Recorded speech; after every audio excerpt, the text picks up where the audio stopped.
అధ్యక్ష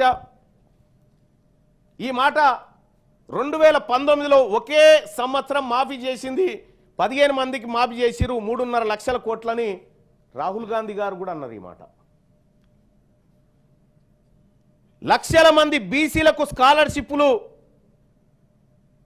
ఈమంటే 15,000 కోట్లు ఇస్తారు. 15 మందికి అంబానీలకు అదానీలకు 3.5 లక్షల కోట్లు ఈ పేదవాళ్ళు కట్టినటువంటి పన్నుల పైసలు తీసి వాళ్ళ అప్పులు కట్టి మాఫీ చేశారు. 100% ఒక్కరని కాదు, ఇందులో తిలాపాపం తలా పిడికెడు అన్నట్టుగా అందరిది ఉంది. అధ్యక్ష దీన్ని బట్టి ఏమర్థమవుతా ఉంది, బీసీల పరిశోధనకి ఇచ్చినటువంటి డబ్బులు బీసీ పిల్లలు పరిశోధన చేయడానికి 165 కోట్లు ఇచ్చారు అధ్యక్ష. వీళ్ళు 165 కోట్లే. ఈ దేశంలోని సంపదతో అగ్రవర్ణాల అప్పులు మాఫీ చేసిరు తప్ప బీసీల బతుకులు మార్చమని ఈ లెక్కలు చెప్తున్నాయి అధ్యక్ష. వీళ్ళు మమ్మల్ని పైకి తీసుకొస్తామని చెప్తా ఉన్నారు అధ్యక్ష. ఆర్థికంగా మిమ్మల్ని పైకి తీసుకొస్తాం, మీకు సమానత్వం చేస్తామని చెప్తా ఉన్నారు. మరి రాజ్యాంగంలో ఏం రాసి ఉంది అధ్యక్ష? భారత రాజ్యాంగంలో సమానత్వం. మిమ్మల్ని ఈ దేశంలో ఉన్నటువంటి సంపదంతా సమానంగా అన్ని తలలకు సమానంగా పంచుకొని హక్కులు కూడా పంచుకొని సమాజం ఉందామని భారత రాజ్యాంగం 78 ఏళ్ల నుంచి చెప్తుంది ఈ రాజ్యాంగం మాకు.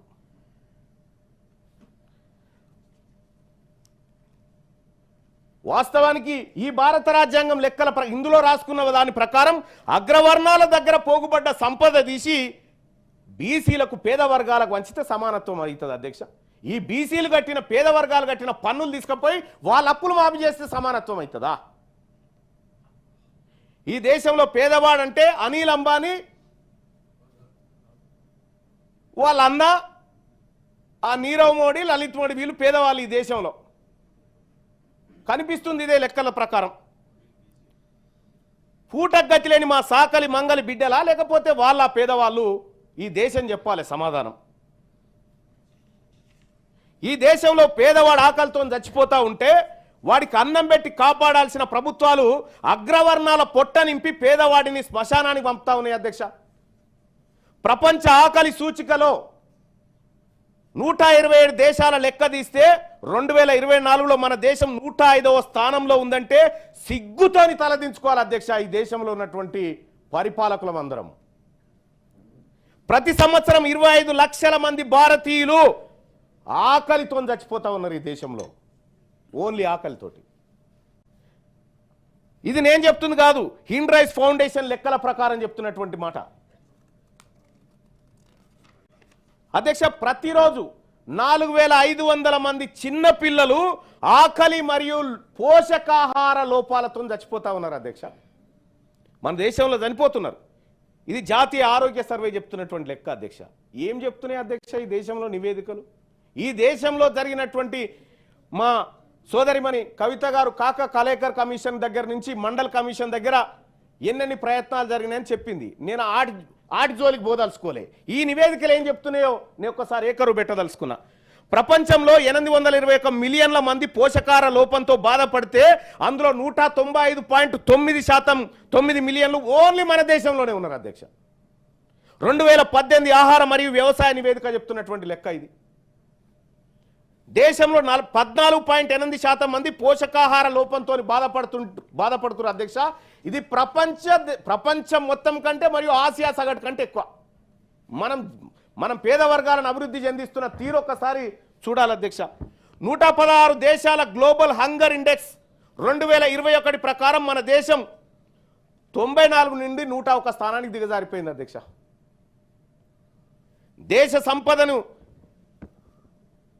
దేశ సంపదతోటి తగ్గించాల్సిన ఇవి అధ్యక్ష. ఈ అంతరాలు తగ్గించాలి, ఈ ఆకలి చావులు ఆపాల. ఇవి ఆపితే ఏ ప్రజల నుంచి కూడా రిజర్వేషన్లు అనేటువంటి కోరికలు పుట్టవు, ఏ ప్రజల నుంచి కూడా ఈ డిమాండ్లు రావు. ఇవన్నీ ఎందుకు వస్తున్నాయి అనేది దీని చుట్టూ తిరుగుతూ ఉన్నాయి ఈ అంశాలన్నీ. మరి బడా పారిశ్రామికవేత్తలు 3.5 లక్షల కోట్లు మాఫీ చేయడం అంటే దేనికి సంకేతం? పేదోని కడుపు మార్చి ఈ దేశంలో తిండి గతి లేక 25 లక్షల మంది ప్రతి ఏడాది చచ్చిపోతూ ఉంటే 3.5 లక్షల కోట్లు వాళ్ళ అప్పులు మాఫీ చేసి 16 లక్షల కోట్లు అంటారు. ఇప్పుడే చెప్తా ఉన్నారు. 16 లక్షల కోట్లు మాఫీ చేస్తూ ఉంటే ఈ దేశంలో సంపద ఎవరి కోసం పనిచేస్తూ ఉంది? ఎవరిని పైకి తీసుకురావడానికి, ఎవరిని కాపాడడానికి పనిచేస్తూ ఉంది అధ్యక్ష? రాజ్యాంగ పీఠికలోని ఆర్థిక సమానత్వానికి ఏమైనా అర్థంగా అనిపిస్తూ ఉందా అధ్యక్ష ఇప్పుడు పరిపాలన?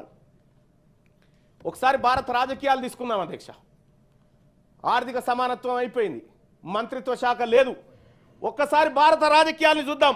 1952 కాదు, ఇప్పటి పరిస్థితి ఒక్కసారి చూద్దాం. ఈ దేశంలో అగ్రవర్ణాల జనాభా 15 నుంచి 16% మధ్య ఉంటుంది.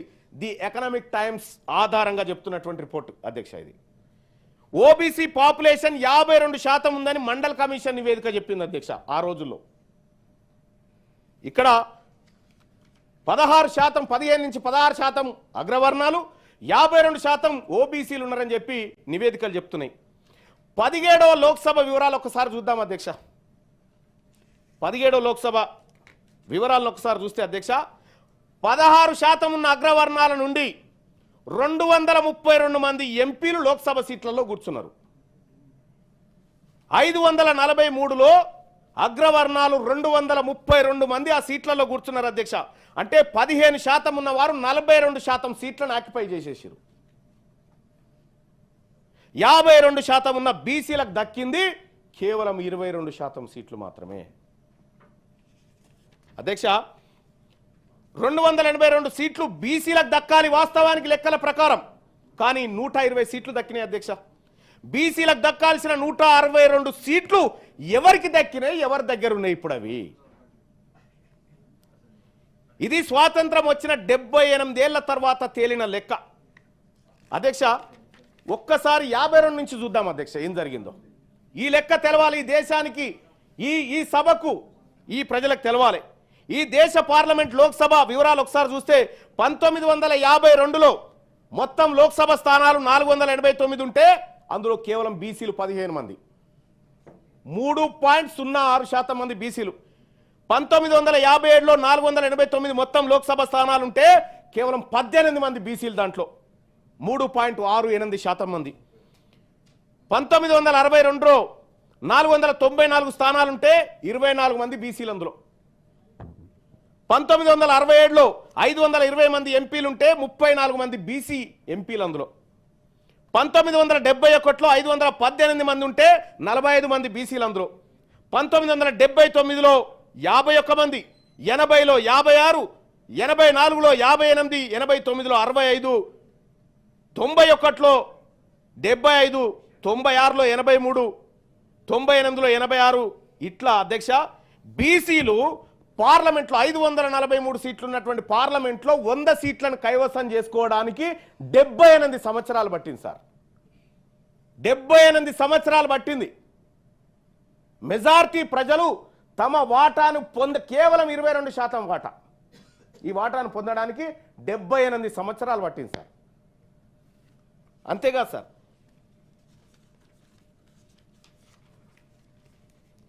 2014 543 సీట్లుంటే 131, 24% వచ్చినాం సార్.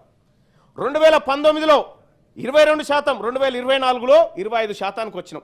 మొత్తం పార్లమెంటు చరిత్రలో బీసీలకు దక్కిన సీట్ల శాతం సార్ అన్నిటిని కలిపి సీట్లు చూసుకుంటే కేవలం 60% ఉన్న బీసీలకు 13.74% ఎంపీ సీట్లు దక్కినాయి సార్ ఇదివరకు దాకా.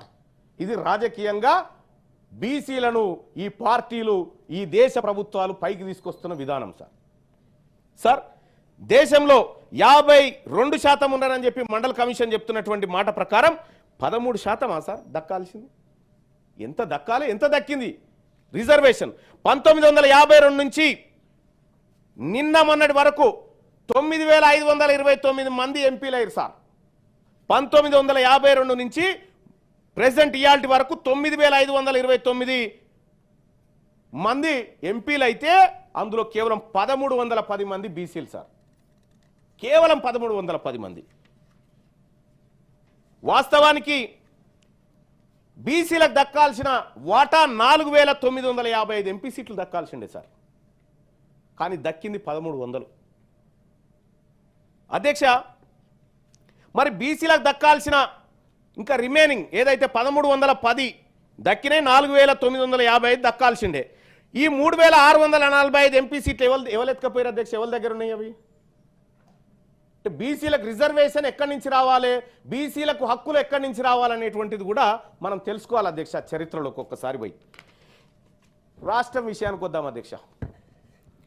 తెలంగాణలో జనాభా వివరాలు ప్రభుత్వం ఓ లెక్క చెప్పింది. మొత్తం జనాభా 3,70,00,000 అని చెప్తా ఉంది. అది తప్పు అనే విషయం ప్రపంచమంతా ఎరక. ఇందులో ఈ లెక్కనే తీసుకుందాం అధ్యక్ష. ఇందులో ఎస్సీలు 17.43, ఎస్టీలు 10.45, బీసీలు 56.33, ఓసీలు 15.79. అసెంబ్లీలో ఎమ్మెల్యేల వివరాలు ఒక్కసారి చూద్దాం అధ్యక్ష. ఈ లెక్కల ప్రకారమే మన రాష్ట్ర అసెంబ్లీకి 1952 నుంచి మొన్నటి వరకు 2023 ఎన్నికల వరకు మొత్తం 1733 మంది ఎమ్మెల్యేలు పోయారు అధ్యక్షాలకు. 1733 మంది ఎమ్మెల్యేలు అసెంబ్లీకి పోతే అందులో ఓసీలు 1045 మంది ఉన్నారు సార్. ఓసీలు 1045 మంది, ఎస్సీలు 293 మంది, ఎస్టీలు 116 మంది, బీసీల అధ్యక్ష 279 మంది. 1733 మంది ఎమ్మెల్యేలలో బీసీలు పోయింది 279 మంది అధ్యక్ష. ఆ బీసీలలో బీసీ మహిళలు పోయింది 8 మంది సార్. అందులో 4 సార్లు కొండా సురేఖ.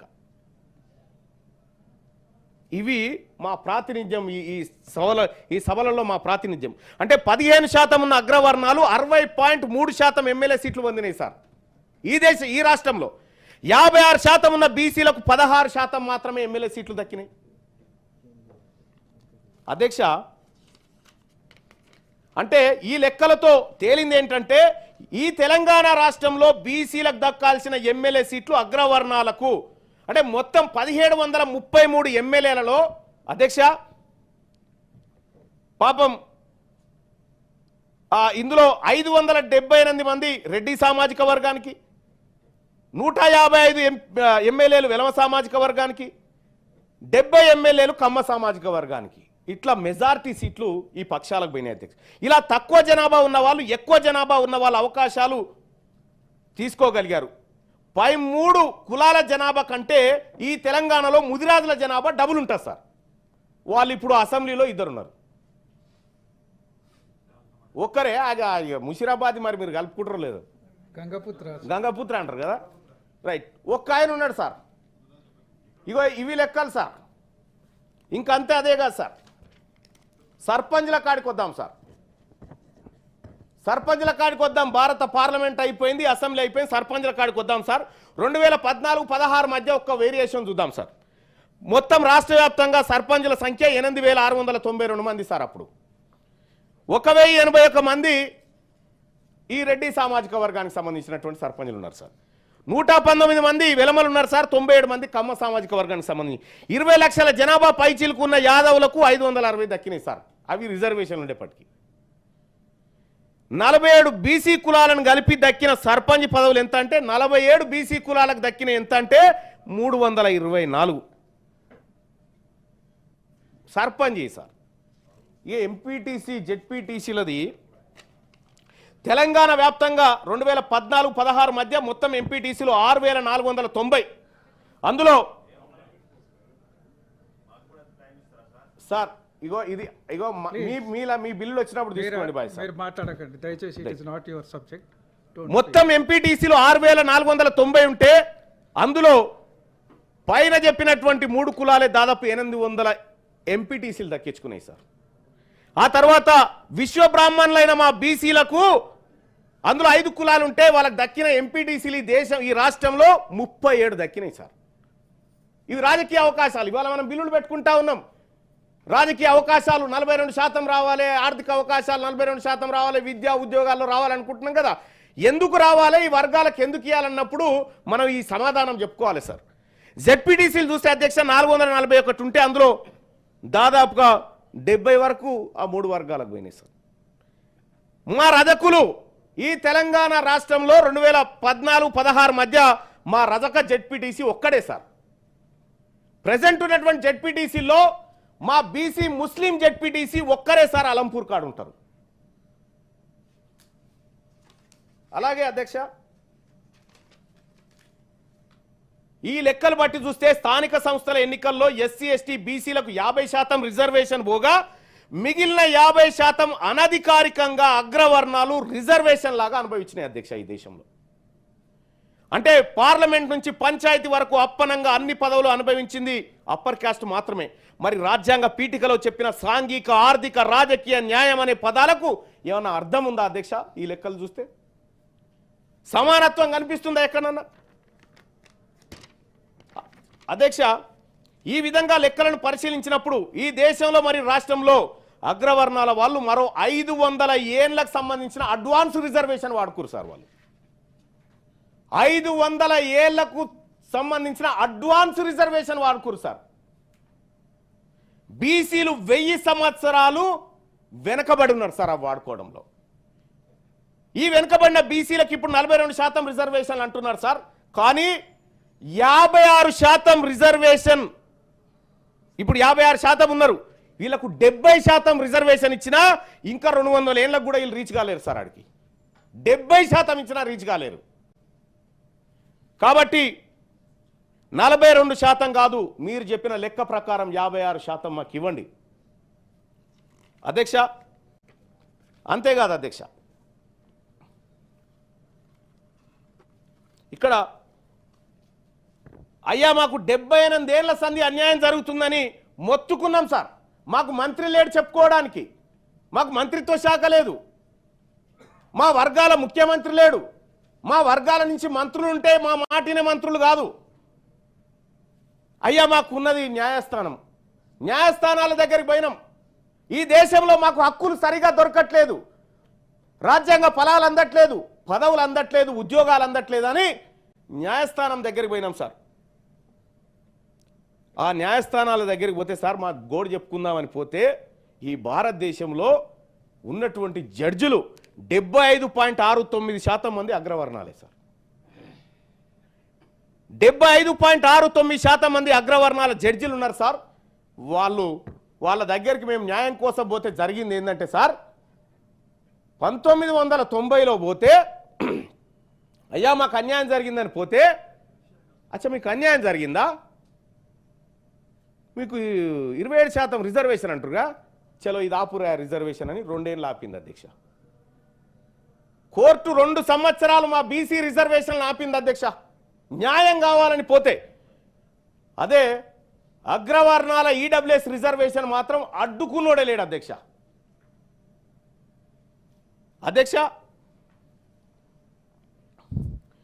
ఇక న్యాయస్థానాల దగ్గర మా పరిస్థితి ఏం లేదు, పోనీ ఇక్కడ రాజకీయ పరంగా మా పరిస్థితి ఏం లేదు, ఆర్థికంగా ఏం లేదు. ఇక మాకు మిగిలింది 4th ఎస్టేట్ సార్, మీడియా అంటారు దాన్ని. ఈ మీడియా దగ్గరికి పోతే ఈ అన్యాయాలన్నీ మీడియా ముందు గోసెల్ల పోసుకుందామంటే అధ్యక్ష, ఈ దేశంలో ఉన్న 90% మీడియా సంస్థలు అప్పర్ క్యాస్ట్ అధ్యక్ష.